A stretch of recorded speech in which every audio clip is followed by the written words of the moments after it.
Satpam, ijazah Gibran asli apa palsu? Berani jawab. Berani Aduh. Bapak kalau mau pipis aja. Pak. Nah, ini contoh orang yang tidak punya cerminan intelektual. Kami bekerja menjalankan SOP dan aturan hukum yang jelas. Kami melaksanakan tugas demi keamanan, bukan untuk dipandang rendah. Satpam adalah profesi resmi dengan hukum yang kuat, yang tertuang di Undang-Undang Nomor 2 Tahun 2002 menyebut Polri dapat dibantu dengan satuan pengamanan dalam tugas tertentu, serta di Perpol Nomor 4 Tahun 2020 mengatur Pam Swakarsa, yaitu peran, fungsi, dan kewajiban Satpam. Dan di Pasal 27 Ayat 2 Undang-Undang 45 menegaskan setiap warga negara berhak atas pekerjaan dan penghidupan yang layak.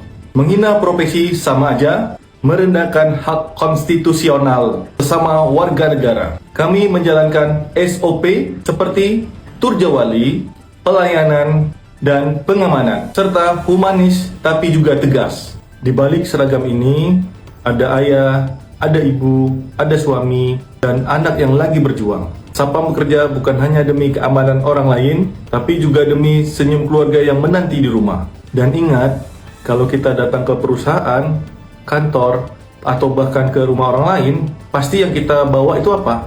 Etika dan adab. Karena semua itu punya aturan. Hormatilah tuan rumah dan hargai petugas yang lagi bekerja. Jadilah pribadi yang baik, jadilah pribadi yang punya intelektual yang baik, dan tetap jaga etika dan adab dimanapun kita berada. Satpam dibully saat bertugas, arogansi Rismond Cestuai kecaman publik. Sebuah video viral memperlihatkan tindakan tidak terpuji yang dilakukan oleh sekelompok orang yang diduga dipimpin oleh Rismond terhadap seorang satpam yang sedang menjalankan tugasnya. Dalam rekaman tersebut, satpam tampak dibentak, dihina, bahkan diintimidasi secara verbal oleh gerombolan tersebut. Publik pun geram. Satpam bukan sekadar penjaga pintu. Mereka adalah garda pertama dalam menjaga keamanan dan ketertiban di lingkungan kerja, perumahan, dan fasilitas publik. Namun, dalam kasus ini, satpam justru menjadi korban pelecehan dari pihak yang merasa lebih berkuasa. Tindakan Rismond CS bukan hanya mencerminkan arogansi, tapi juga memperlihatkan minimnya rasa hormat terhadap profesi yang seharusnya dihargai. Video insiden tersebut langsung menyebar di media sosial.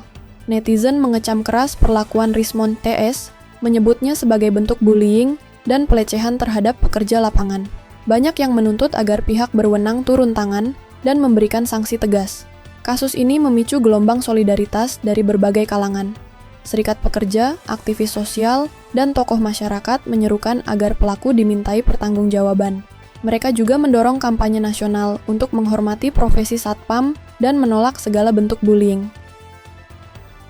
Dikupas, dibuktikan adalah ijazah Gibran. Adanya di Sudirman. Jalan-jalan. Apa? Jalan-jalan ke Sudirman. Sambil kita minum susu. Cakep. Pak Satpam, ijazah Gibran asli apa palsu? Pak Satpam berani jawab. Nggak tahu dia. Nggak tahu. Aduh. Ya, ketika kita mendatangi UGM,